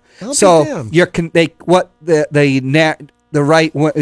a right winger would do, or somebody that's just doesn't know better. And it does sound fairly nefarious. It sounds evil that the FBI would be paying them, right, to do to get rid of these posts. Of course, they're paying for whatever research or whatever administrative stuff. And then that gets taken and turned into a narrative. Right, a narrative that they actually just paid them off. Right. Because, and then from there, of course, the people creating the narrative leap to, the election was stolen. And then every right-winger I see on social media is claiming, we were right all along. Right. Failing to mention that both Bob Barr, who was Trump's attorney general, and Mitch McConnell the very Republican majority leader, both withheld information about the FBI investigating Hunter Biden on criminal charges related to his finances. They did not tell Trump that because, frankly, they hated him and wanted to get rid of him as president. So, that's what people do. I believe that about Mitch McConnell, but you think Bill Barr? Barr withheld it. Barr was the head of the Justice Department. They withheld it. But do you think Barr withheld it because Barr was there just to control the fire? Although he's he could be cast as sleazy, the eighth dwarf easily. Is he not tall? What does that have to do with being a dwarf? I could think of dwarfs that are bigger than I am. Donald Trump, for instance, isn't he 6'3"? Yeah, I didn't know he was a dwarf. He's a moral, and we can't use dwarf in a negative way, and we send our apologies out to the vertically challenged. So, I'm looking at, I can see myself on your screen. Yeah. I'm getting almost as wide as I'm tall. Your weight's always been kind of up and down. Yes. Do you feel it? Do you feel heavy? I am heavy. But do you feel heavy? Because some people get heavy and they don't actually feel heavy. Some people like Orson Welles, or like a sumo wrestler who can still move and is very agile. It's almost like they don't feel they're heavy, but they don't feel heavy. Yes, but there is a young boy who is an apprentice sumo wrestler who has to wipe his behind. They cannot clean themselves. You do know that. I'd never thought about it. Right. Oh. When you have a belly that size. Oh, your arms are just not going to reach either this way or around. That actually makes sense. Yes. Mikey, you remember that. We might have to tell Eric, Sleazy G, that. Well, Mikey knows. I mean, you are talking, of course, to a former AWA tag team champion. Right. But he was in the, they had middleweight division. Yeah, but they had sumo guys. You wrestled Yokozuna, didn't you? Yes, I did. That was at the end of your career. Yeah. You were getting ready to retire, but, and he did the bonsai on you. And Yokozuna, of course, was portrayed as being Japanese, even though he was actually Samoan. But it's wrestling. That's what Tulsi Gabbard is, Samoan. Is she? Yes. And now she's a Fox News contributor. And by the way, she gets this will be a huge shock, of course. She gets funding from Russians to spread her sure she does her propaganda. Come on, all these people. Is the when cameras off? When are the cameras not on? It's not on you. When somebody. Yeah, sure. Oh, yeah. I heard that lie ever since I was a boy. Hey, the Democrats are getting the films from the Russian. Sure they are. Yeah, and she's not a Democrat anymore. Right. Now how do you explain her conversion to suddenly she's like very pro-Russia? She's not pro-Russia. She's anti-war. Yeah, she seems pretty pro-Russia. I think she's gone beyond. Anti-war is pro-Russia. No, that's not what I'm saying. Everybody that was against the Vietnam War. That's not what I'm saying. They all wanted the Viet Cong to win. They were big Ho Chi Minh fans. I've heard this. I've been through this. I've already been through this. There's a difference between being anti-war and being pro-Russia. And I'm telling you, she's pro-Russia. Yeah, sure she is. Her right. and Tucker Carlson and Tucker Carlson came right out and said he was rooting for Vladimir Putin. Well, that's not anti-war. He's a psychopath. Yeah, and who do you think is on his show at least once or twice a week? I don't. Tulsi Gabbard. And guess what they talk about? They talk about how much they're rooting for Russia. Show me it, because I don't watch television. Yeah, and I listened to Ron, who doesn't even know what the USSR was. We know the Russians target children's hospitals. Sure they do. That's the same propaganda you hear all your entire lives. You don't believe that's happening right now in Ukraine? They're targeting children's hospitals. Yep, sure. Well, they're hitting everything Classic. they can. There you go. You don't believe it? There you go. So you don't believe it? Why would they target that? Because they're trying to terrorize the Ukrainians into submission. And here, I'm going to be pro-Russian now because what was it? Amnesty International gave a report that the Ukrainians were hiding their troops inside schools and inside hospitals. And then Zelensky, the actor, they're pro-Russian. Right, yeah, sure. Amnesty International is pro-Russian. Anything that would criticize. When you go to war, let's go back. I've tried to make this point many times. When you're in a war, you kill everybody. Men, women, children. Mm-hmm. Surge in Iraq. Put in the Marines, small artillery pieces. You kill everybody. Works, right? But when you make the term, they're targeting children's hospitals, that says they're deliberately targeting children. There's children's hospitals they're deliberately targeting. Why, you don't think Putin would do that? Are you skeptical that he would actually do that? Oh my God! Right. Or are you? Let's see. Do you want to know why in 1940s that they didn't believe that most people didn't believe a Holocaust was happening against the destruction of European Jewry? Because the same propaganda was being said during the First World War. Oh, the Boche, the Germans, they're raping the nuns in Belgium. They're skewering babies on bayonets. That's public relations. Oh, I know. Propaganda is real. Of course, I understand that. In World War II, and probably now, many of your leading advertising agencies, people like Donnelly, they were either in the MI6 or MI5 or the OSS, which became the CIA. The modern advertising industry actually comes out of World War I, and to get a country that did not want to go to war, and that in November 1916 voted for Woodrow Wilson, who said he will keep us out of war. 4 months later, he's got us in war. Mm-hmm. So how do you justify that? Oh, the Germans, they're depraved, they're Huns, they're murderous, they're turning nuns as fat into candles and soap. Same stuff in World War I. The great irony is in World War II, the atrocities were happening. Yeah, no, propaganda does go on, of course. But I'm just trying to understand. So, are you saying what are you saying exactly, though, in regard to what Putin is why doing? would they target a children's hospital? That itself is a loaded narrative.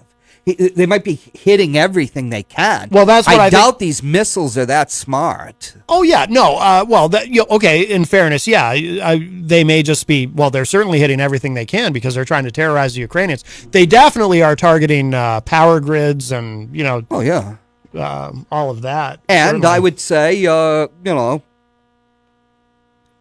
Israel blows up hospitals and schools too. Because bombs land, they don't mean to go necessarily. Mm-hmm. Even they've got those fighters and precision munitions, and they wander. Mm-hmm. That happens. If you're in Europe, you see more of that footage, more than you do in the United States. Yeah, part of war. But just to clarify, I mean, why clarify anything? I think I'm trying to clarify the war was over right now. Trying to clarify your position. So, but I know propaganda when I hear it. Yeah. I heard the same thing. It's like when you were talking about the fusion. It's the same crap I heard about when I was a kid. I grew up in Manchester, New Hampshire. We had books that were ancient. They don't spend money on education in New Hampshire. I never, University of New Hampshire in like 1973 or 74 lost its accreditation. It almost lost its accreditation again 10 years ago. Really? Yes. I didn't know that. Yes. We had books. I'm reading books from like the 50s, and they got, and then you can make a harbor. You can drop an atomic bomb. Oh, the atomic energy. The whole thing about fusion is they use tritium, which is much, they're not going to, we'll just take a gallon of water and we'll make all energy and this and that.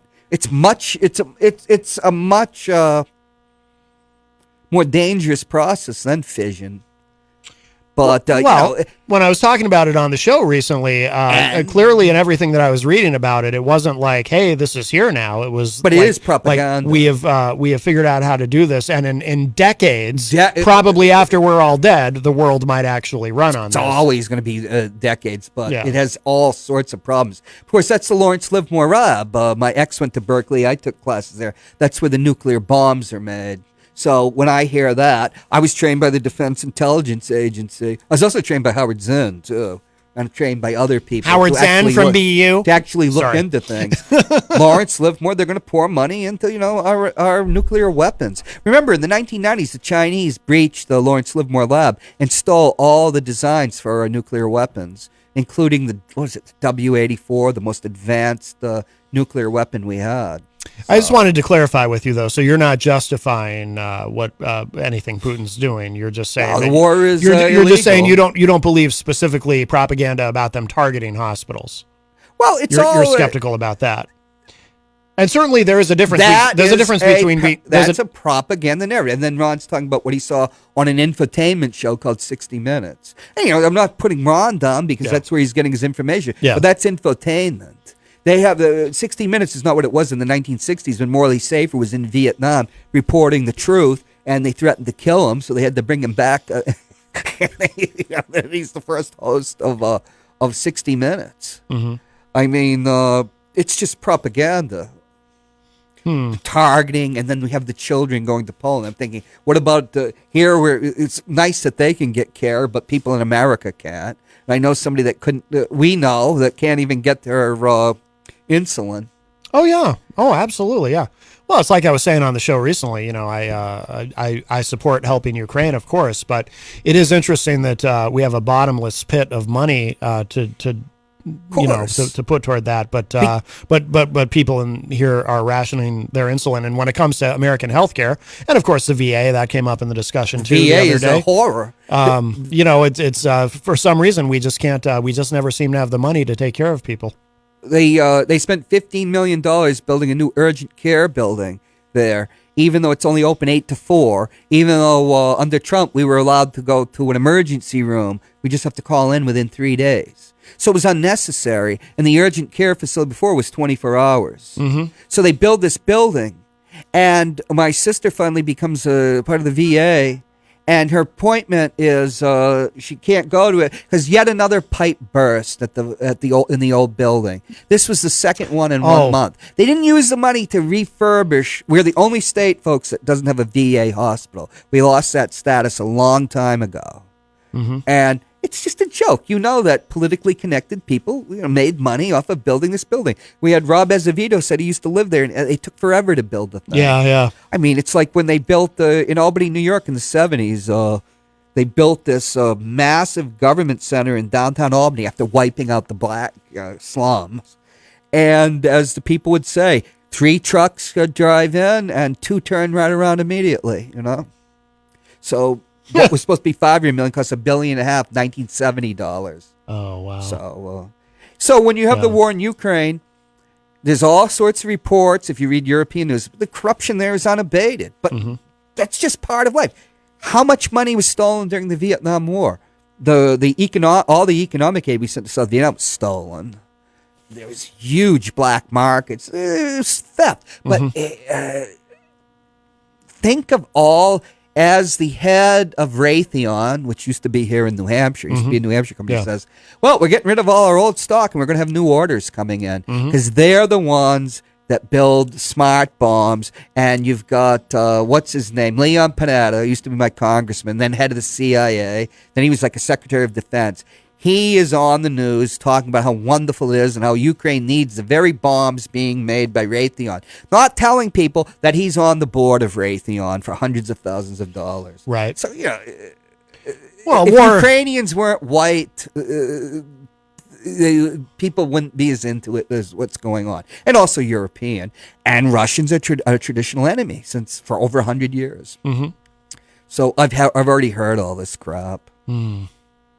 Hey, that's what I did. I spied on them. But I do feel, just to reiterate this, there is a difference between being anti-war and being pro-Russian, and I think that... You mean pro-Putin? Well, sure, yeah. But I think some of what Tulsi Gabbard is putting out these days crosses that line. know you would have to to show it to me. Yeah, I'm just saying that. But you're it's like, okay, the kids are going to Poland. Poland has degraded its judicial system so that it independent arbiters of such thing say that there's a real threat to the rule of the law in Poland, and basically it's run by a committee of safety. Like this is the French Revolution just before Napoleon, and they have a strong man. The president is just a figure head. But what do you want to say? I was in the belly of the beast. Mm-hmm. I don't go for this patriotic gore, Do you not support? I mean, should we in your? I mean, I know we've I talked hope about Ukraine it before. but- wins. Yeah, and yeah. is independent. But Henry Kissinger, who I think of as Oh. as an old, I call him the old war. We were talking about him earlier in the show. He's 99 years old. We were talking about the death pool. Yeah, go ahead. Well, he said that they need to start negotiating. Russia keeps Crimea, and that they do in the border areas with a lot of Russians. They do balloting, self-determination. Now he's an expert at the disintegration of Europe after Napoleon. He built his reputation on that, but he's mostly known for nuclear theory and nuclear gamesmanship in those days. Where he and Daniel Ellsberg were at Harvard together, so he's very worried about nuclear war, and he's also worried that if Russia gets knocked back too far, and if it disintegrates, the balkanization of what Russia is with all those ethnic groups, and then you have all the Islamic countries. You have China that would come and cannibalize that. Look at what we went through with the collapse of Yugoslavia. It'd be child's play. So, yeah, real politics. When you say, to me, the United States has obviously been training Ukraine since 2014. Canadian, British troops, very provocative. Congress was going to cut off money for the Azov militia because they're anti-Semitic. But then the Pentagon said we needed the money. And then the New York Times decides they're no longer anti-Semitic. They're just right-wing now. And this has been going on. It's a provocation. It's the same as, if you look at the Cuban missiles in 1962. So, but that's how empires work. This is an empire. They called it the Great Game in the 19th century, but it was Britain and Russia. They both wanted that area. The Caucasus. Of course, Ukraine was part of Russia, the Rus. Do you see a way out? Because I was talking earlier in the show about how I just don't see. Zelensky has said that they will accept nothing more. Ukraine will accept nothing more than they want Crimea back. They want to be what they were before Putin went in and took Crimea in 2014. Zelensky's a puppet of the United States. He would do what the United States would have to do. Well, that's what I'm wondering about because, of course, he's meeting with Biden, although it's probably over by now. Then again, these things always run late. I wonder if that's something that Biden is pushing for. But what about Biden's got his pass on oil? I don't know how he throttled the Saudis, but he did. What about if Putin? If he did, even if Putin gets back Crimea and that's part of the compromise, that still doesn't give him anything to. That's no kind of a victory for Putin. He needs some sort of, in other words, he needs some sort of an off ramp here, right? Well, as Kissinger said, and the old crocodile certainly knows his stuff, that Putin has to accept that Ukraine is not going to be a Western client, even if it isn't officially in NATO. Yeah, I'm just that's. how does Putin? There's no way out for him, right? Yeah, that would be. The United States crossed the line, flirting with nuclear war. But that's the old lessons of Vietnam died under George W. Bush. Going for what they can get, right? See, I think this just drags on. I think the war just grinds on potentially for years. But the cost to Europe is incredible. True. Although they reached an agreement with Russia, they'll cap the oil. They get $60 a barrel. Yeah. So Russia. So this is what, folks, when you're all, Russia's so heinous. It's Hitler and everything. Oh, he's blowing up children's hospitals and everything. But he's not so bad that we can reach a deal with him that he can get to sell his oil. Come on, you know. Well, but there is a practical problem. You mean pragmatist? You're going to be a pragmatist. Well, yeah, because nobody wants to freeze to death. It's great to stand up to a bully, but you don't want to freeze to death in the process. Why? Where were all the other? So he is getting the money to finance his war machine. Yeah, unfortunately. What do you mean? Unfortunately, you think it's not all factored in to begin with? I don't know. The idea that that the people that are doing this don't have an inkling or an idea what's going to happen. Maybe they don't. Maybe they do. What do you mean? Expand on that. I'm not sure exactly. Well, what you mean. I would suggest that everybody watch The Fog of War, Robert McNamara. Oh, I've seen that. Yeah, long time ago, but yeah, I'd watch it again. It's fascinating. He knew that the war was in Vietnam was unwinnable. He actually told Daniel Ellsberg, although it's not mentioned in '67, the war was unwinnable. Yet the United States, we're going to win this war. McNamara is fascinating, anyway. Yeah, but those Irish Catholics, onward Christian soldiers. But what was I going to say? Oh man, I lost my train of thought. But so, what do you think, though? Do you think this just drags on?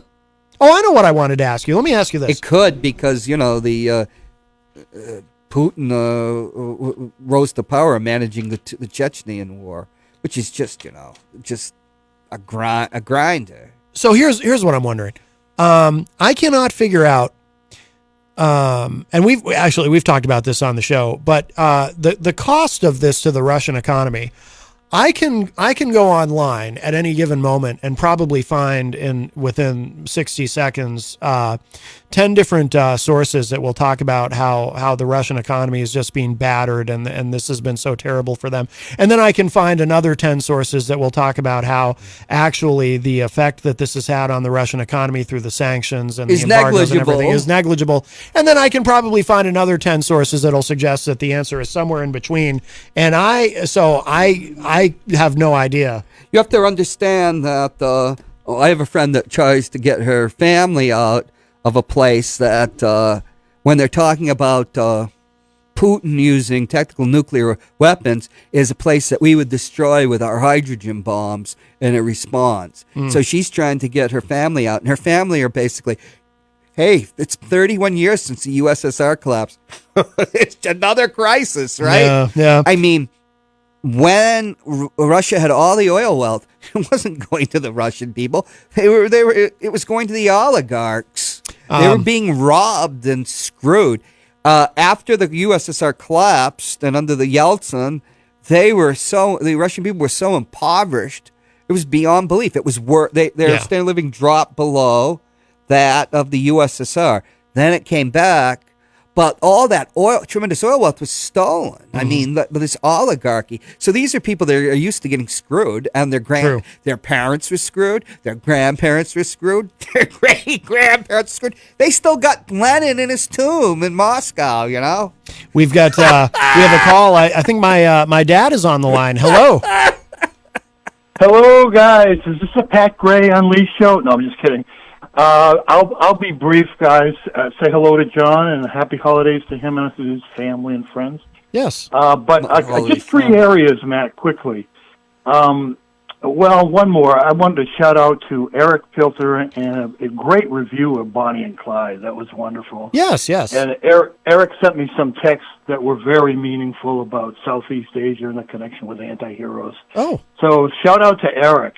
Very sophisticated Eric. And also a shout out to Mike Doyle. Mike, yesterday, I had to listen to the program late because of my schedule. It's still crazy, but he made the point that I was going to make, that the title structure goes way back to the 20s originally, when there was a terrible typhoid breakout worldwide. Oh, Title 42. Yeah. And there were some other diseases that were obviously problematic, and they used it then. But I wanted to say, first area is, Matt, your presentation, and this is the second time I think I've heard you do this, which is wonderful. It supports what I believe and the research that I found on this. The border is unsecured, and there's a lot of reforms we could implement, and start that right now. And the messaging on both sides of the aisle is pretty bad, I think. But Kamala Harris, is she really the vice president of the United States? Guys, I can't believe it. took the Anyway, oath. all right. So Kamala Harris has poor messaging, but there's not a message to be put out there by her. She has no idea what reform would really be like. So here's the thing, guys. I talk about the 3 Ds. There are more Ds, but that gets into theology. I'm not going to get into that. But although I'm tempted, man. But the reality is, there's deception. In my judgment, there's deception, there's devolving, and there's distraction. Look over here. I'm dancing with a drag queen in the White House. Isn't that funny? Biden dancing with a drag queen. Has he heard of this guy, Sam Britton? Sexy. Yeah, we won't go into all that. Yeah. But my point is, here's what they do. This is the theater of the absurd, guys, in my judgment, and I'm sticking with this criticism. And it's not a shock and fright. I'm not happy. I'm not trying to make fun of her or Biden or the administration.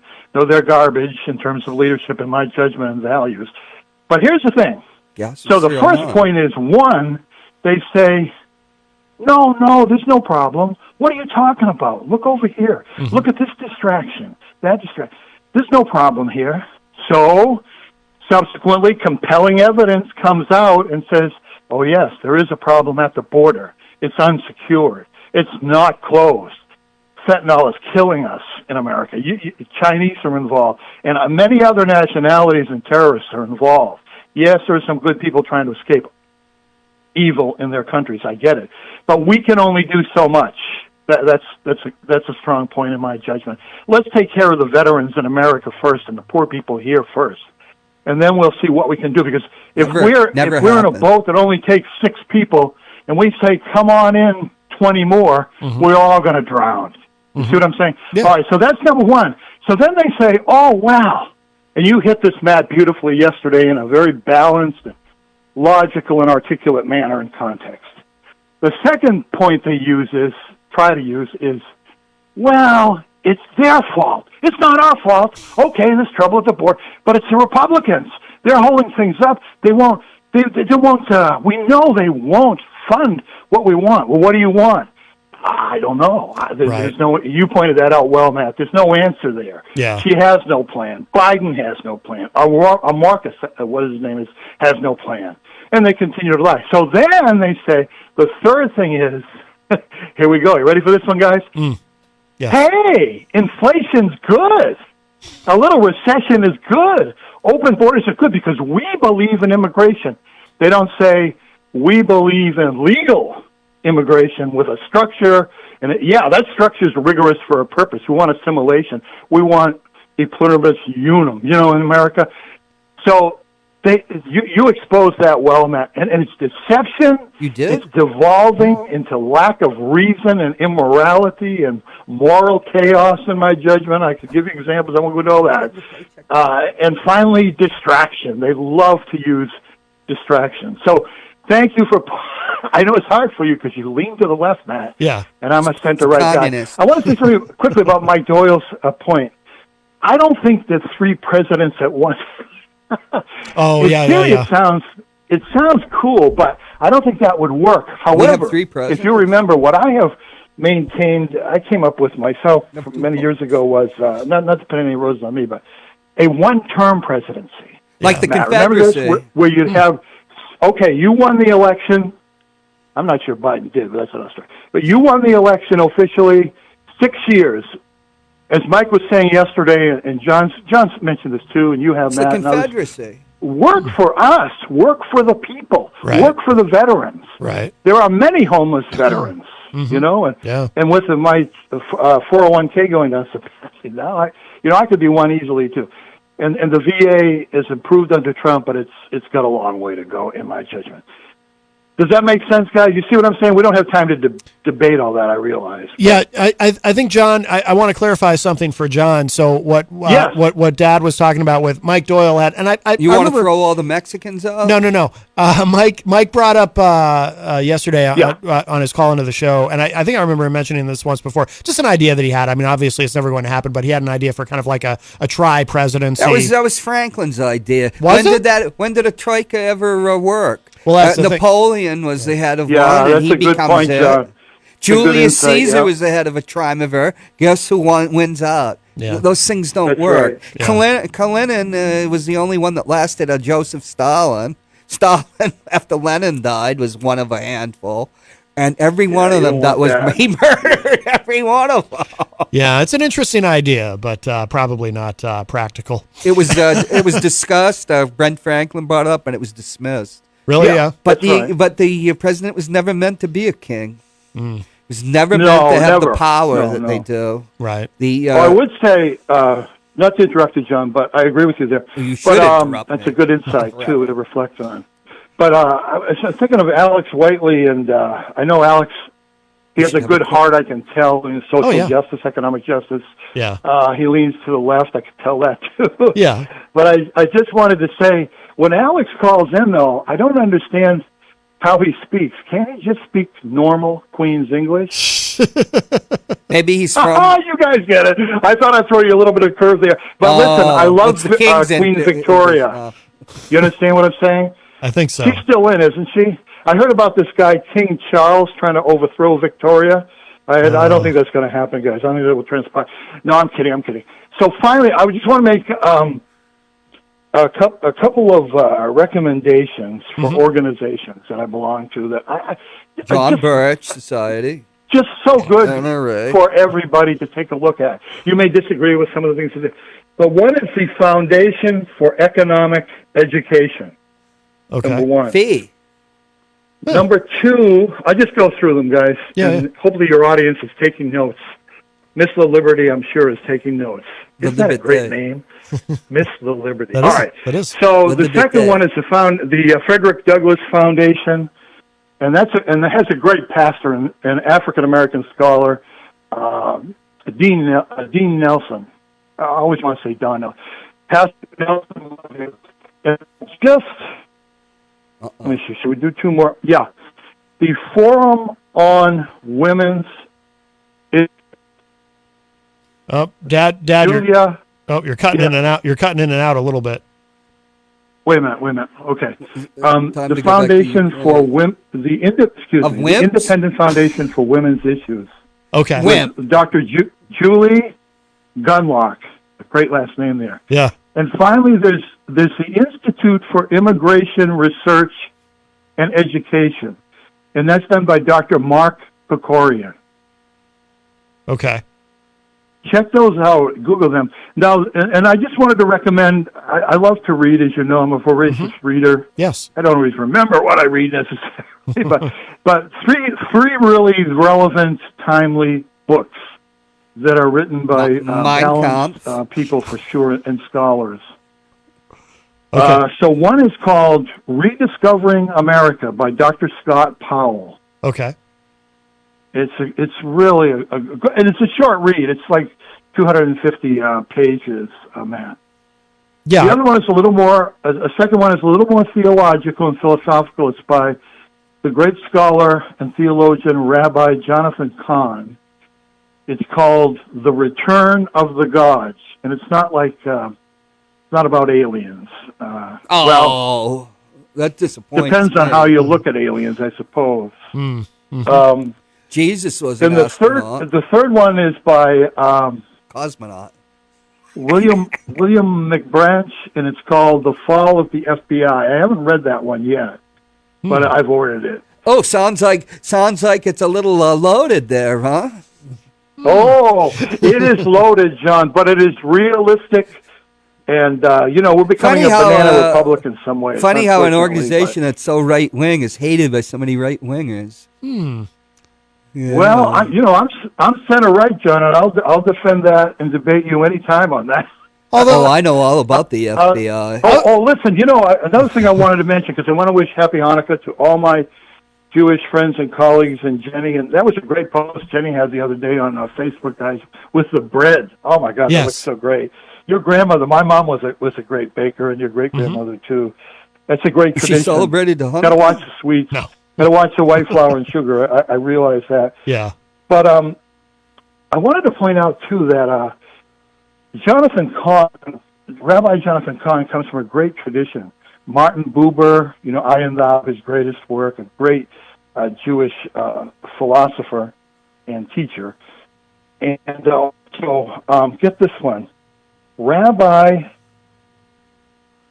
Herschel Walker. You know him? Rabbi No, Herschel Walker? It's Rabbi I know Abraham, he's a cop, but he was a rabbi too? And a werewolf enthusiast.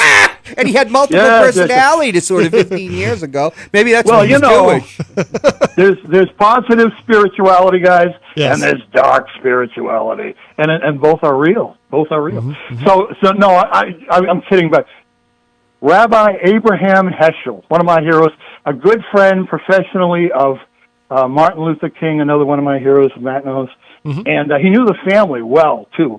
We lost him. I think it was hard to see. He's like 64 years old when he passed.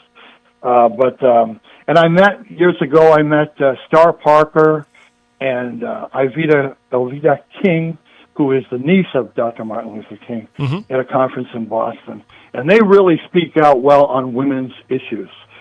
You may not agree with them, but boy, do they speak out well. You mean they're and with against women's passion. issues? They're against women?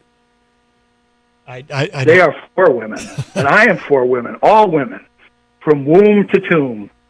Oh yeah, that could mean many things. One thing, I know we're running out of time. I want to be quick here. Do you think a One woman of the can have a things, penis? Matt, that came out of your presentation yesterday, I thought, were implicit recommendations. One, drill, baby, drill. Get this economy back on track.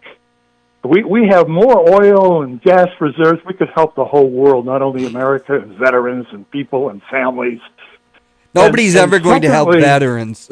Leave that, or the poor. Leave that out. That'll never happen. Yeah, just, right? What John, who you're said? being, It's John, you're true. being too cynical now. No, I'm not, because my I appreciate my the cousin dark is humor. married. But no, see, I know don't Jeff give in- Cassell. It's John, been that way John, since You do this 1970s. sometimes, John. I'm going to critique you. Don't give in to pessimistic reactions. What are you talking about? Nobody you have is to be ever going to help reasonably veterans. optimistic and then assertive, not aggressive. but When you assertive. use the word veteran, you're using it in an exploitative way. Nobody's going to help the veterans. Nobody. I'm a veteran. No, I don't believe, that's what I don't go believe there. that, John. Right. I so reject you that totally. yeah, That's sure. irrational and illogical. Right. Oh, yeah. I get what you're saying, though. Listen, John, I get the spirit of what you're saying. I only did the articles about like the missile blower up there, and then Dave Colpinto was a national, the National Whistleblower Center did the thing about the VA. Nobody's ever going to help veterans. When you start using veterans, it's one of those things. It's like, oh, I'm going to exploit veterans now. And I know you're a veteran, but you're not stuck in that system. It sucks, and it always was. 'cause I know. Nobody I gives agree, a damn John. about No, them. there's no arguments with you there. But what I believe is Trump improved it, and He allowed what was his director's name? allowed us to go to emergency rooms. That's good. Yeah, and he tried to intervene to improve the whole system. There's a long way to go, and this corrupt president isn't doing a damn thing. I know he's and, left and that you're right. Bible A lot up of there. these politicians use the veterans' issues and their trauma for political gain. It's sickening. Nobody's going to help veterans, All right. Well, but all right, I don't want to hold you guys unless up. there's I do want money to in wish it. everyone happy, safe holidays, whatever your tradition, whether you believe in the Prince of Peace as I do or not. Oh, he was born in Peace September to you 15th. all, everyone. all right. Very good. We are out of time, but Dad, I do appreciate the call. Thank you so much. Thank you, Matt. Good job yesterday. Thank you, John. Good job in the dialogue today. Peace, guys. Love you. Take care. Love you. Bye-bye.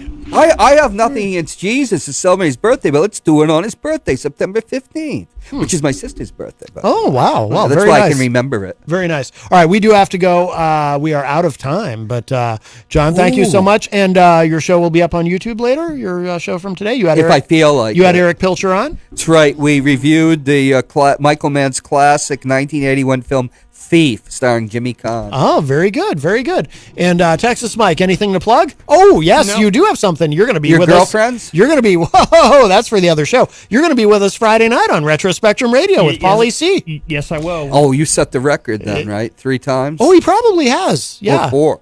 I think this will be your Maybe 4th time, won't it? Yeah, 4th time. Yeah, you're in the 4-timers club. You're the first one. Very I'm on good. the SL now, so I get stuck at 3. I see. I see. All right. We do have to go. We are out of time. Thank you all. Thanks, guys. Thank you, everyone who called in today.